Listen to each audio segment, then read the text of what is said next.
this. I'm a bag of dick. To your lips, I am sick. Music Week Podcast. Yo, kembali lagi di Music Week Podcast. Musisi berkreasi tanpa henti, terus berinovasi. Yeay. Sore-sore yang ini ya, kita sedang dilanda hujan ini Uncle T. Kita sore ini tadi pas banget loh, datang baru turun hujan. Nah itu udah diprediksi. Diprediksi ya, diberkati. Ya, kita kedatangan Uncle T. Yo, selamat datang Uncle T di Music Week Podcast. Thank you udah ngundang ke sini. Siap. Jadi sebenarnya pribadi itu kenapa Uncle? Nama Uncle. Berarti dari awal nama Uncle itu dari sebutan anak-anak sih pas waktu project bareng Gardu House. Oh. Ada satu project di mana kita tur Sumatera. Situ kan nama Travis dipanggil Fish. Kok udah kayak ikan. Tiba-tiba ada si Mr. Nobody. Iya. Datang langsung, Uncle Tio, what up T? Oke, dari situ ada Tuan 13, Bang Gandhi, Mas Donero semua. Ya udah Uncle T aja, tar. Dan dari situ nama itu dimunculkan. Tahun berapa itu? 2017. 2017 ya. 2017. Sebelumnya menggunakan EKE Travis MG, terus Travis, terus MG sendiri. Wah, banyak nama-nama aliansi yang aneh-aneh itu. Karena ini ya, maksudnya kadang EKE datang kan kadang kita sendiri belum dapat nama EKE, belum. Kemarin sempat nyari tapi kayaknya lucu, nggak cocok gitu kan. Tapi itu malah kadang justru dari orang lain kan. Iya. Dari itu orang datangnya lain. dari orang lain. Itu si Mr. Nobody itu kenapa sampai nggak ditanya juga kan? Gimana? Itu sih kayak apa ya? Langsung direspon gitu loh. Ya udah T dari T itu kan nama Travis disingkat T. Jadinya iya. Uncle T dipanggil Uncle T. Ya udah. Oh iya. Nama langsung berubah Uncle T. Tercetus di Sumatera malah ya. Tercetus di Sumatera. Pas project ke sana. Nah, kalau dilihat dari kemarin ngerilis kan ada Rockin' the Blues sama Kasta Bakar ya. Iya. Nah, blues ini apakah sebelumnya memang Uncle T ini sebelum di hip hop apa dari kecil memang di hip hop atau memang sebelumnya sempat menggeluti genre lain? Kalau dari awal sih untuk mulai ke musik sebelum hip hop, dari awal pertama sih kayak ada punk rock gitu. Mungkin sesuai zaman ya, zaman dulu kan masih zaman rock and roll, ada pop, ada ini. Terus mulai datang ke pertengahan tahun 2004 kalau nggak salah, 2004 apa 2005 mulai dengar musik hip hop dari Tupet, terus dari Tupac Shakur sendiri, NWA gitu, mulai dengar terus Afrika Bombata. Kok kayak tertarik sama musik ini ya? Awalnya sih dari tertarik dulu, belum ada respon untuk mau buatin lagu atau apa. Cuman ya ikut perkembangan waktu ya akhirnya jatuh cinta sama musik hip hop. Nah kalau ini apa namanya? Kebanyakan anak-anak yang kemarin podcast bareng itu banyakan memang genre sebelum hip hop punk, kayak aku sendiri sebelumnya memang lebih banyak bergelut di dunia punk-punkan gitu kan ya. Kalau untuk evolusi musik sih mungkin tergantung zaman ya. Tergantung zaman mungkin. Tergantung iya. zaman. Iya. Pas lagi tren apa ya udah semuanya lagi di situ. Iya. Nah. Cuman sekarang kan udah nggak bisa diprediksi kayak gitu lagi kan. Bener. Karena mungkin kemajuan teknologi ya. Jadi banyak pilihan musik ke anak-anak sekarang. Future sama kulturnya udah ya. Itulah intinya, tetap bermusik aja dulu ya kan. Nah, pertama kali denger yang membuat tertarik tuh apa waktu di hip hop tuh? Lagu pertama yang buat tertarik sih lagunya Puff Daddy kalau nggak salah, I'll Be Missing You.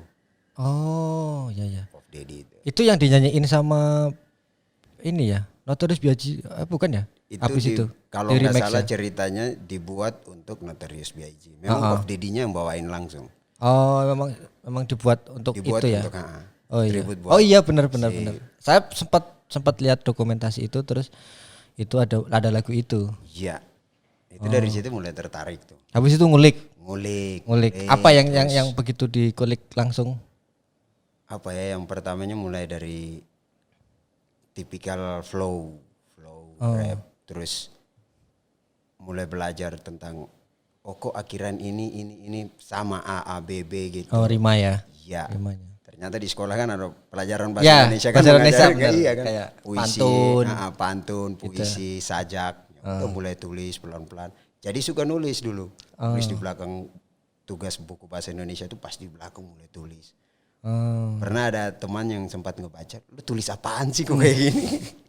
Apa ya waktu ditulis? Kritik sosial kah atau? Enggak sih, makanya kayak ya tulis aja apa yang aku juga lupa tulisanku sendiri. Yang itu ya? Makanya ya, momen yang apa yang aku dapati Saat itu ya? itu aku tulis gitu. Kalau lebih cenderung nulisnya sekarang ke arah untuk di lagu-lagu Nyangkelti sendiri atau lagu yang belum rilis mungkin kan pasti udah nulis juga kan beberapa. Itu lebih ke arah kritik sosial kah atau memang di luar itu? Karena kan kalau hip hop kan identik dengan kayak istilahnya memang kita mengkritisi sesuatu lewat tulisan kan, terus dinadakan dengan hip hop itu. Iya. Apa kalau Angkelti apa lebih suka atau lebih? Kalau aku sih lebih ke apa ya, untuk proses tulis liriknya itu lebih bercerita ke keadaan yang aku hadapi sekarang gitu. Oh, pribadi berarti ya? Iya, lebih ke apa yang kita lihat, apa yang kita dengar, apa yang kita rasakan, ya itu yang kita tulis. Jadi semacam menyampaikan pendapat gitu ya? Iya, menyampaikan pendapat lewat lagu. Tulisan yang paling menurut Angkelti berkesan sendiri apa? Tentang apa yang pernah selama ini? Tulisan Tentang lagu. patah hati jangan. Waduh. Nggak apa-apa juga sih tentang patah hati. Aku sendiri kalau tulis lagu tentang patah hati aku nggak jadi. Nggak jadi ya? Kayak nggak bisa serius. Soalnya ngapain sih kok bisa tulis? Gimana ya? Aku sih kayak have fun aja bikin karya gitu. Jadi untuk tulisan aku sendiri di dalam karya tuh lebih banyak kayak yang santai, enjoy, have fun aja, ngajak orang untuk santai. Kayak yang Rockin' the Blues itu kan? Iya, Rockin' the Seolah-olah Blues. Itu kan menceritakan tentang ya ini music blues yang dipadukan dengan hip hop tuh begitu halus, gitu-gitu aja. Aku bikin kayak gitu. Maksudnya dari pandanganku sendiri gitu. Tapi aku share-nya ke media, responnya media ternyata banyak yang positif. Ayo digas terus. Ya dari situ aku kayak jadi tertarik banget, malah makin gali terus ke musik-musik kayak dipadukan dengan hip hop. Dengan hip hop dan blues itu ya. Iya. Itu baru satu kan yang ada dirilis yang hip hop dan blues itu. Iya. Itu apakah akan berkelanjutan menjadi sebuah album yang tematik tentang blues dan hip hop itu? Belum direncanakan. Belum direncanakan sih, ya. Tapi ya kita lihat saja nanti berjalan sesuai waktu kan. Sesuai waktu ya. Mengalir ya. ya. Dari dulu memang ini ya Angkelti. Sempat ngegrup nggak sih? Kan tergabung selain di Hell House itu kan juga di Melanesian. Iya.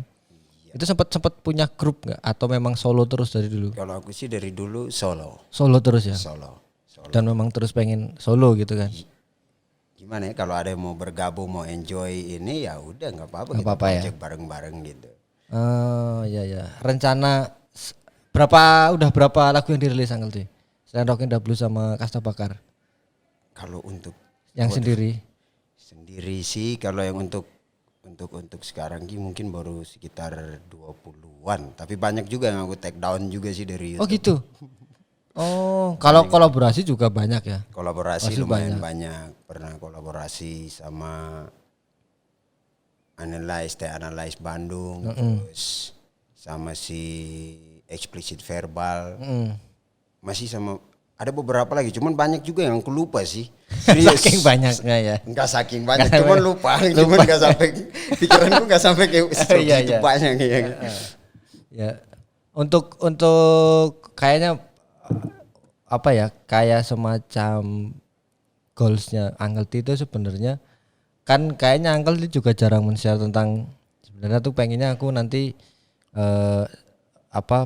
di karirnya di hip hop ini pengen seperti ini sebenarnya ada keinginan gak sih yang pengen dicapai di dunia hip hop Angkelti sendiri gitu? Apakah misalnya ada pengen tujuan ke tour di Amerika misalnya gitu? Misalnya ada gak sih keinginan yang pengen Kalau aku sih lebih keinginanku untuk hip hop ya, untuk aku sendiri karya-karya aku di hip hop tuh, aku lebih suka begitu aku nyanyi atau aku share atau aku lempar ke media gitu, ya direspon sama pendengar yang dengar oke, terus enjoy nikmatinya gitu. Aku kayak harapan aku untuk kayak pengen manggung di sana di sini di sana.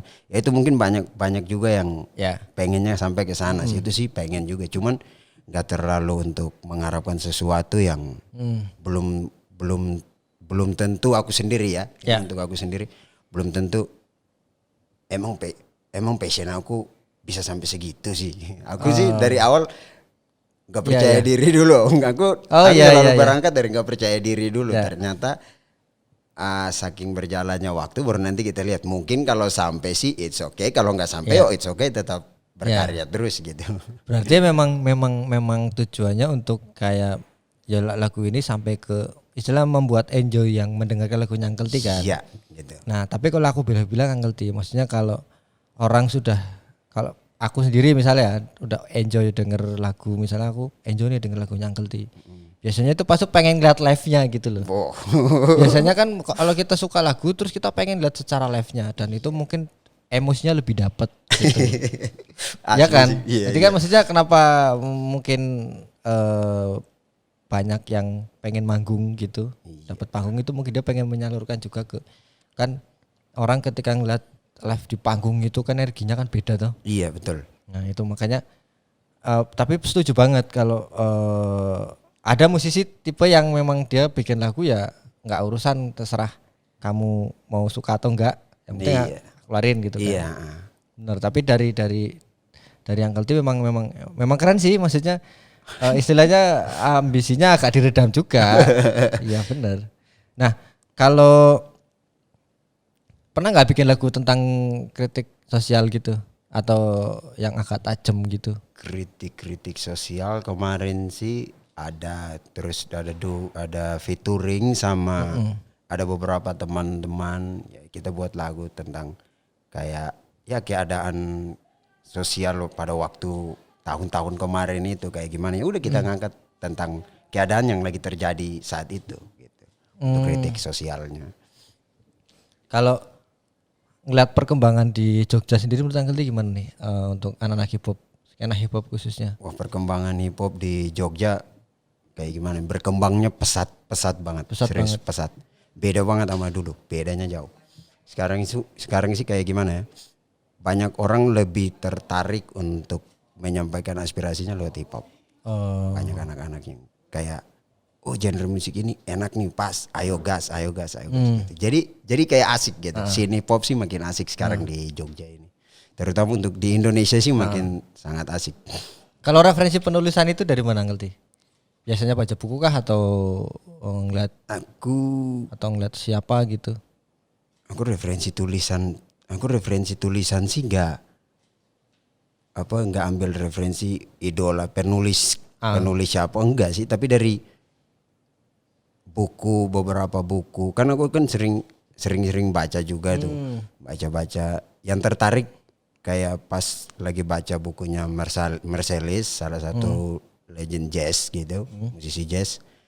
Oh tertarik nih sama ini, ya udah aku coba tulis dari ceritanya dia tuh, aku mulai padukan dengan keadaan yang ada sekarang yang aku rasakan, ya udah aku mulai tulis gitu.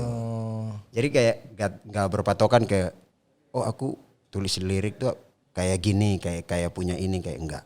Kalau aku sih dari ini tulisan saya gitu. Dari saat itu baca buku itu terus ada sisi yang bisa diambil, ya diadaptasi gitu kan. Iya, diadaptasi. Kan kalau orang yang tulis itu kan dia ngadaptasi keadaan sekitar ditulis. Nah, aku baca tuh, aku ngambil apa yang dia tulis dari waktu itu. Nah, itu aku adaptasi ke zaman sekarang di dalam lagu sendiri. Nah, kalau ngeliat di lagu Rockin' the Blues ini kan cukup mahir lah bermain gitar. Susah loh. Main gitar sama nyanyi itu kan susah. Apalagi maksudnya dengan blues gitu kan. Dan kalau mungkin gitar mungkin banyak ya. Itu lebih ke hobi sih. lebih ke hobi main Iya, gitar. karena Ya? karena Apa dulu pas zaman sekolah SD SMP pernah jadi gitaris di band sekolah dulu? Gak, kalau dulu untuk jadi gitaris di band-band sekolah sih nggak pernah. Nggak pernah. Nggak, tapi sering nyanyi di kelas sering pakai gitar tuh sering banget. SD, iya. SMP, SMA tuh sering. Lebih menghibur ke teman-teman di kelas Iya, gitu ya. Iya. Berarti ngeband belum pernah ya nanti punya band? Punya band untuk tim ya belum. Belum ya? Belum. Kalau untuk gabung sama band nyanyi perform manggung ya udah sering juga sih. Tapi itu kan pas nge-rap. Pas nge-rap terus Yang nyanyi. pas gitar gitu belum ya? Yang gitar belum. Kalau yang untuk gitar solo gitar full di panggung sih belum. Soalnya kan gini, zaman kecil lah ngerti kalau kita zaman SD SMP gitu kan, kita sering bermain air gitar itu loh. Oh iya, Kan iya kan? Iya, iya. Kalau misalnya kita denger lagu Bumerang nih, zaman dulu denger lagu Bumerang gitu kan, dorerore gitu kan. Kita seolah-olah pakai sapu lah atau apa gitu. Iya, di imajinasi depan. kita. Nah, pernah nggak kayak gitu Uncle T? Sering. Sering ya? Sering. Berimajinasi gitu. Terus bayangin bahkan istilahnya ngulik Iya. kalau pakai terus niruin gayanya gitu. Iya niruin gaya. Waktu itu berimajinasi seperti itu enggak? Iya, Sering sampai ke sana sih. Siapa yang imajinasi. sering ini dulu? Aku tuh kalau untuk gitaris dulu ya aku lebih sering dengar ke Indonesia kayak Bumerang, Sama berarti. Dewa 19, Iya, iya. Slang, kayak gitu dulu. Terus ngikutin gayanya, nyanyinya sampai banting-banting gitar gini ya. Sapu di rumah tuh ya sering gitu, pas lagi nyapu-nyapu, teng teng teng teng teng, nyapu lagi, teng teng teng. Waduh. Terus kalau mau tidur tuh biasanya ngebayangin, jadi denger lagu, bayangin jadi gitarisnya terus main di panggung gitu loh. Iya, aku pernah. Berimajinasi seperti itu enggak? Karena maksudnya kalau orang suka gitar kan biasanya apa ya? Ya ngebayanginnya dia jadi seorang gitaris yang wih, gitu. Iya, itu aku sempat kebayang sampai ke sisi itu. Kayak lihat lagi nonton konser, maksudnya nonton bukan live-nya ya, tapi nonton di TV. CD dulu kan masih CD, CD ya. ya begitu kan nonton. Langsung aku bayang kalau lagi main gitar di atas panggung, Gitu. tuh. Wah. Kayaknya lepas gitu ya. Dan ya sampai dan nggak di luar perkiraan sih pas begitu perform juga di depan orang-orang aku. Oke sih ternyata apa yang direncanakan kita lebih jauh di luar apa yang kita perkirakan gitu. Apa yang kita rencanakan gini kan, tapi yang terjadi sih ya ini di luar rencana semua Benar, ya. benar, kan? iya. Nah mungkin gini ya, kalau zaman dulu itu hampir mungkin hanya sedikit banget yang ngelihat musik hip hop nge-rap gitu ngelihat. Kan dulu kita sering juga ngeliat Iwake. Terus ada yaitu hip hop dari luar lah kayak NWA dan segala macam di CD segala macam, tapi nggak sampai ngebayangin kita jadi rapper terus. Kan sampai SMA aja aku nggak kebayang kalau jadi rapper manggung. Pasti ngebayangin jadi gitaris, jadi drummer gitu kan. Tapi mungkin anak-anak sekarang udah berbeda mungkin banyak yang akhirnya kan banyak tuh anak-anak kecil sekarang nge-rap gitu, mungkin sekarang udah bergeser kali ya, dan mungkin itu jadi suatu kemajuan untuk menurutku sendiri untuk apa ya vibe hip hop di Indonesia sendiri kayaknya udah mulai masuk. Iya sih, Ya kan? adanya perkembangan teknologi sih memang ngaruh banget sama anak-anak. Jadi lebih banyak anak-anak berkarya tuh langsung langsung di post gitu. Oh iya benar. Dan aku lihat itu salah satu sumber berkreasi yang positif sih. Gitu. Oh, jadi kayak jadi stimulus juga ya buat anak-anak lain. Karena kan kalau aku flashback kan nggak pernah ngebayangin dulu nge-rap di panggung. Kan nggak pernah. Ngeliat Iwangi udah ngeliat aja gitu kan. Tapi begitu ngeliat CNR / itu main gitar gitu, wah langsung pengen nih nanti saat seperti ini kan. Iya betul. Gitu. Dan emang kayak gimana ya zaman dulu ya kalau untuk bermusik sih kita lebih ke panutannya kayak rock and roll gitu kan. Kayak memang hype-nya ya memang zaman itu rock and roll sih gila-gilaan ya kan. Ya benar-benar di tahun itu. Dan kayak waktu pas nonton Iwake ini, aku pas zaman SMA tuh udah tertarik banget sama hip hop. Itu udah tertarik banget mulai dengar lagunya Iwake terus nyanyi lagunya Iwake sendiri. Wih, lu ngomong apa sih, ngomong sendiri-sendiri kayak gitu. Dulu kan istilahnya ngobrol kosong aja Iya. gitu kan. Kan kita nge-rap gak ada siapa-siapa kayak anteng gitu kan. Iya. Terus diliatin orang, lu ngapain sih lagi baca mantra ya? Iya. Semuanya enjoy aja, nikmati aja gitu. Benar. Kalau album sendiri kan belum berarti ya Uncle ya? Belum. Ada planning ke sana nggak? Rencananya sih ada. Rencananya sama Elos tentunya ya. Rencananya sih. Rencana dibikin. Tapi untuk ngarah ke sana maksudnya kayak mempersiapkan materi-materi udah atau memang ternyata udah rekaman 10 album jangan-jangan ini. Wah. 10 album, 10 lagu. Aku gimana ya, kayak lagi kayak proses berkarya kayak gini, lagi buatin lagu terus ditanyain album, jangan-jangan udah persiapin materi atau aku jujur aja aku belum pernah persiapkan apa untuk apa dan Oh. target, tapi udah ada emang target untuk buatin album tuh, itu ada, itu target utama sih. Cuman planningnya untuk ke sana kayak harus temanya gini, aku belum sampai kepikiran ya? belum kepikiran ke sana. Aku masih berkarya terus dulu, masih Oh. tetap berkarya, enjoy aja, nikmati semua karya-karya itu dulu. Berarti memang ini ya. Jadi ya menarik juga sih. Kan maksudnya ada memang apalagi yang di ini ya, apa di bawah label biasanya sama manajernya itu kan harus ini target nih tahun ini harus ngeluarin album. Kadang kayak gitu kan.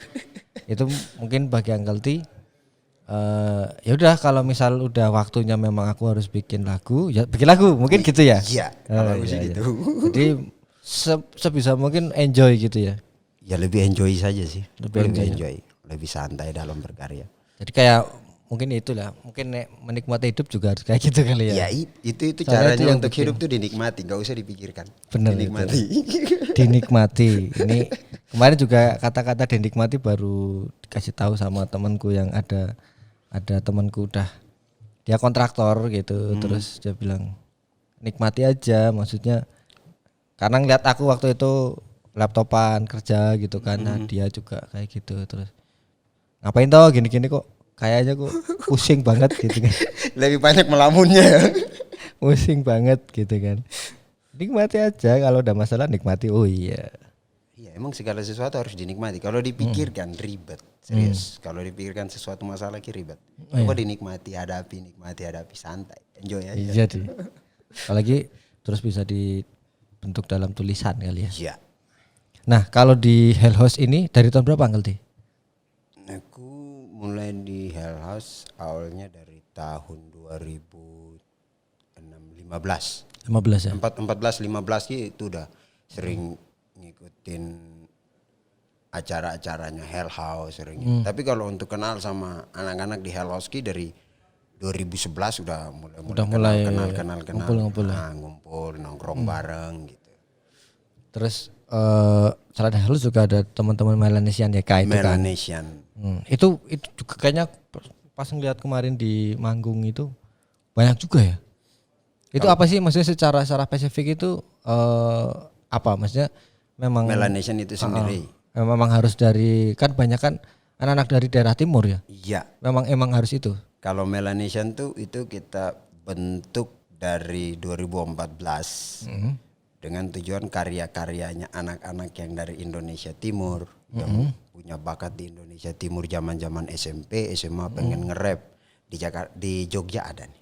Ini kita. Makanya kita bentuk Melanesian. Kayak Melanesian tuh 3 kepulauan besar di Indonesia Timur sana, Papua, Maluku dan NTT itu yang tergabung jadi satu. Nah, itu true story-nya dari Melanesian ceritanya tuh kayak satu ras, tapi bukan berarti rasis, tidak. Oh, iya, Ini iya. subkultur Indonesia Timur yang kita tarik dan kita bawa di dalam apa karya-karya kita itu. Makanya kita bentuk Melanesian itu, Melanesian Hip Hop of Yogyakarta.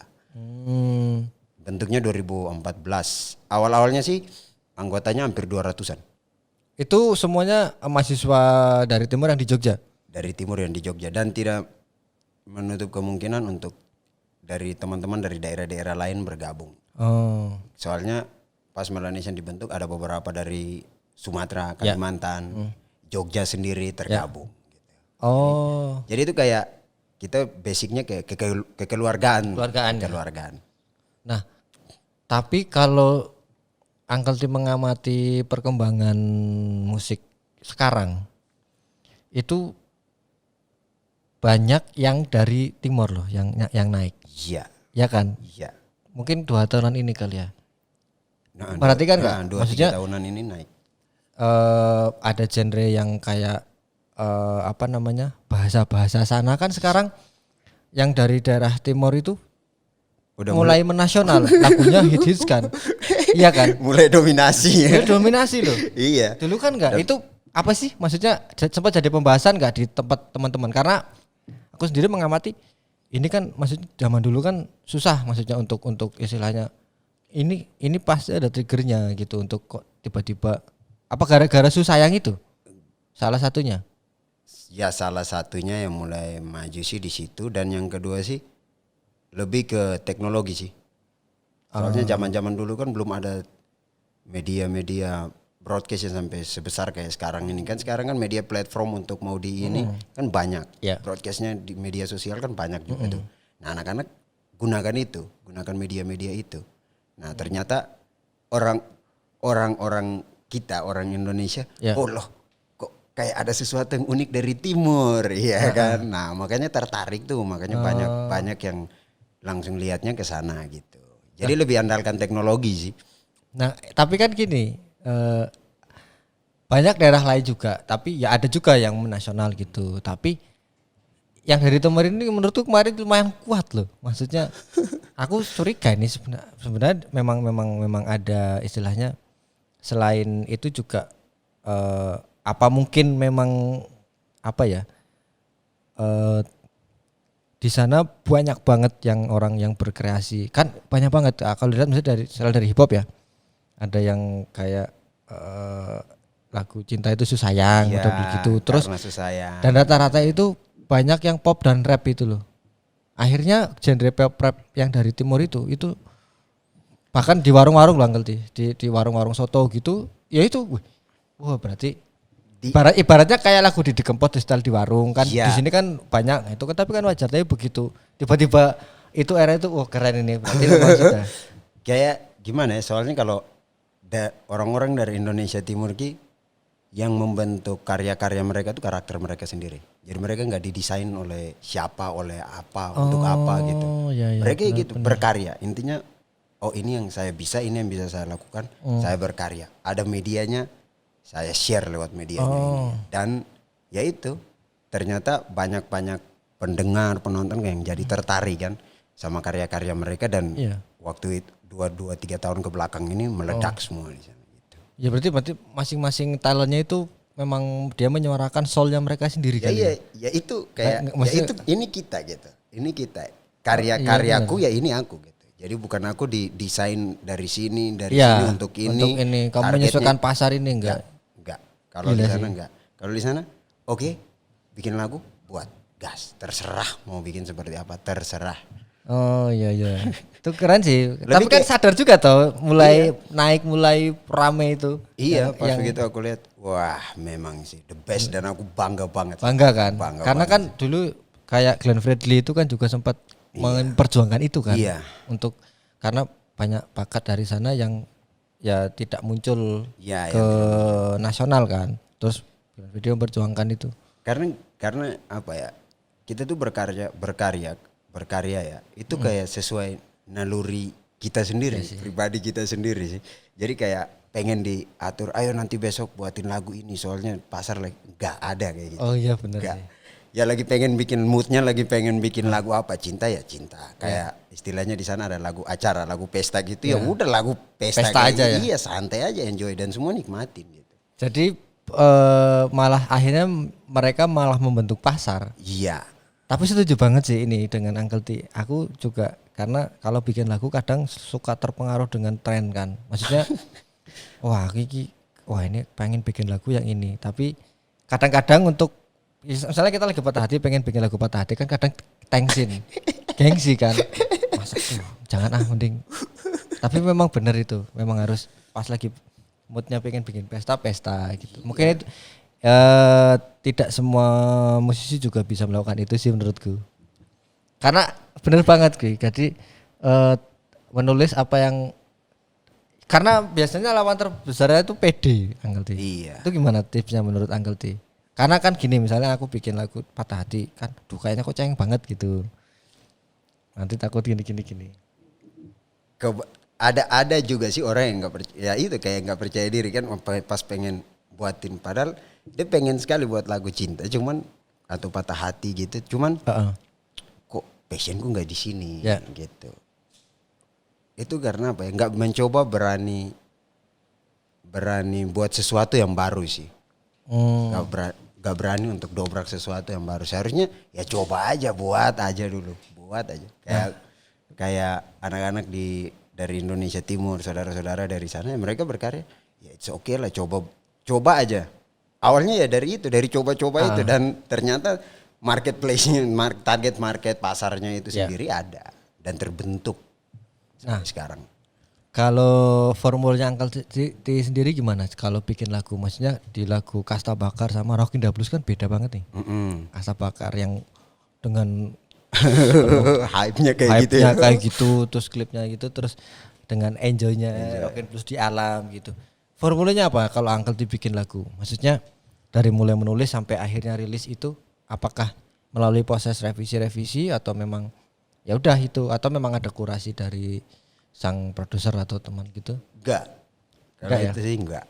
Cuman mungkin karena kalau lagu pas di Kasta Bakar mungkin kita bongkar ulang lagi di musiknya, itu kita bongkar ulang lagi. Itu lagu dari 2019.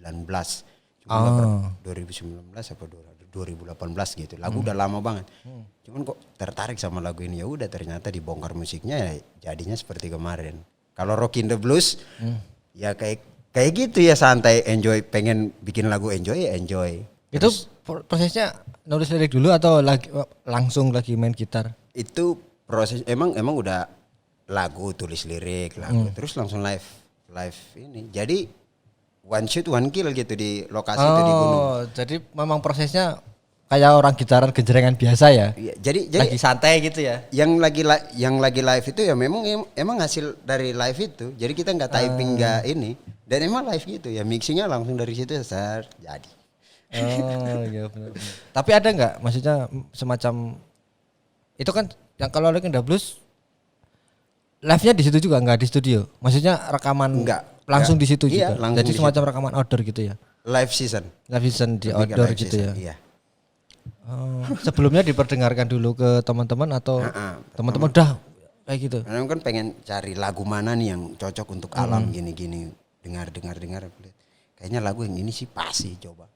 Ya udah, besok ambil gitar, kita gas langsung ke gunung, nyanyi nyantai, recording, turun langsung mixing, langsung one shoot one kill. Menarik sih itu, maksudnya yang Rockin' the Blues itu memang the best menurutku. Maksudnya proses berkarya sangat enjoy ya Uncle T ya? Sangat enjoy. Iya kan? Karena aku nikmati semua karya tuh, mulai dari prosesnya sampai hasilnya tuh aku nikmatin. Aku gak pernah mikir mau jadi kayak apa, intinya aku berkarya nggak buat apa suatu karya yang menimbulkan isu sara atau apa, ya udah. Selagi aku pengen berkarya ya santai enjoy, ya udah aku tetap berkarya gitu. Ya lebih ini ya. Mungkin di dalam penilaian kan ada plus minusnya ya, tapi tetap aja nikmati, jalan aja gitu. Iya jalan sih. Terus. Benar. Kalau udah istilahnya semua itu ada waktunya lah ya. Iya, semuanya akan indah pada waktunya. Iya benar. Tapi yakin itu Uncle T ya, maksudnya semua akan indah pada waktunya, atau kita gini-gini aja nih? Ya, iya. Ya kita gak bisa kita prediksi juga siapa lagi dengan serangan media sosial yang kayak gini kan, kencangnya kayak gimana. Ya udah kita nikmati, ya udah. Aku karyaku ya kayak gini, ya udah lepas. Karyaku kayak gini ya lepas. Tapi bukan berarti asal berkarya ya. Ya betul. Bukan berarti kalau mau berkarya ya silakan saja berkarya. Karena kalau kita menghadirkan salah satu karya kita, itu kayak kita ngelahirin anak kita sendiri. Karya kita tuh. Itu aku sempat kemarin ada baca beberapa buku penulis dari musisi-musisi sih. Ternyata responnya tanggapannya semua kayak gitu. Karyanya mereka tuh mereka anggap kayak anaknya mereka sendiri.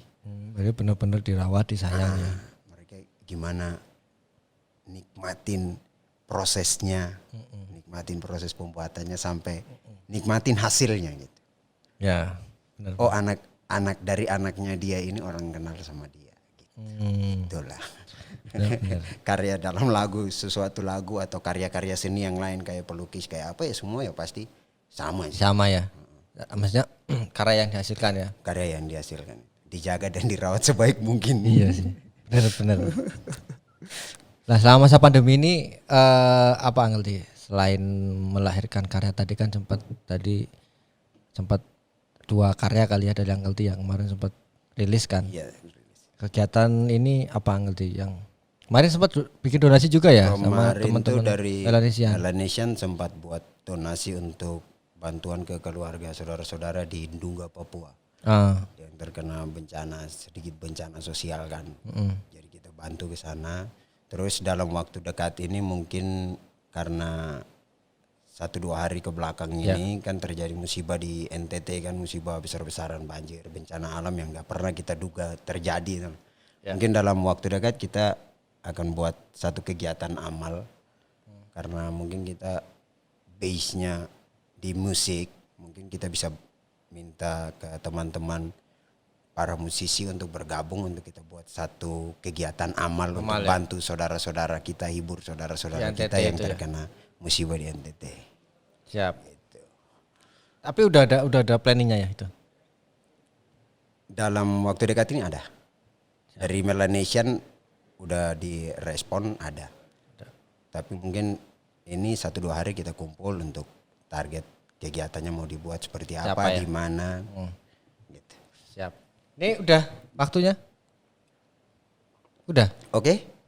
Oh, Mama. Ya. Sebelum di segmen kita tutup ada pertanyaan jawab cepatnya Uncle. Waduh. Jawab cepat ya. Yang pertama West Coast atau East Coast? East Coast. East Coast. Yes. Oke. Nah, padahal teman-teman harus banyak yang West juga ya teman-teman. Ya West atau kemarin juga ini juga teman-teman Big Lab ada yang East Coast juga kayaknya. West, ya semua sama sih, ya. Tapi memang maksudnya ya. memang tadi dengarnya juga pertama yang Biggie itu ya, Notorious B.I.G. itu ya. Mengubah masa lalu atau mengetahui masa depan?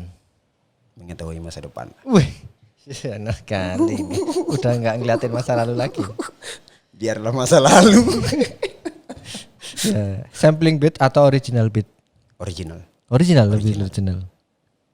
Boom bap atau gangsta rap? Boom bap. Boom bap. Ya. Nah ini ke masa depan apa ke masa lalu? Ke masa depan aja dah. Kenapa? Karena yang akan datang ke depan bukan ke belakang. Oh iya, siapa tahu di belakang ada yang mau dibarisin atau mau di. Wah udah nggak bisa putar ke belakang lagi. Waktu jalan ke depan terus Pak. Oh iya. Di belakang ya dinikmati aja, dipikirkan, dinikmati sedikit, didoakan ya selesai. Iya. Pantai atau gunung? Gunung, Mas. Nah ini udah kejawab ini pertanyaannya Biggie, B.I.G atau Tupac ya jelas. B.I.G. Lirik keren atau beat keren? Lirik keren. Oke. Kalau dikasih satu permintaan sama Om Jin, mau apa Uncle T? Kalau dikasih satu permintaan sama Om Jin nih, ngayal aja kita. Bebas nih. Bebas ngayal. Pengen apa? Pengen jadi lebih baik dari sebelumnya. Ya. Kirain pengen ini apa namanya? Ketemu mantan gitu kayak. Terakhir ya Uncle T. Kalau besok ini kiamat, hari ini mau ngapain Uncle T? Waduh, ini nih. Besok kiamat hari ini ngapain? Ya. Gimana ya? Berbuat baik aja dah. Berbuat baik. Ya. Beribadah mungkin? Berbuat baik sih udah masuk beribadah. Kalau menurut saya sih. Iya benar ini. Iya. Beribadah semua tempatnya ada ini. Iya. Tapi berbuat baik itu amal ibadahnya sih lebih besar sih. Oke. Terima kasih Uncle T. Oke. Ketemu lagi lain waktu ya. Ini tadi kita tipis-tipis ya perkenalan dan tipis-tipis lah ngobrol-ngobrolnya. Nanti mungkin pas promo nanti pas habis keluar single lagi atau album bisa kita ngobrol lagi ya. Siap. Terima kasih, semoga semuanya lancar Uncle T dan benar kata Uncle T, semua harus dinikmatin, semua harus enjoy. Benar. Ya, ketemu lagi di Music Week Podcast berikutnya bersama saya Ahong Rahadi dan Uncle T. Ketemu di di pelaminan mantan ya. Ya, di kondangan aja. Ada kondangan. Ya, Music Week Podcast undur diri. Musisi berkreasi tanpa henti terus berinovasi. Ciao, peace. Yao.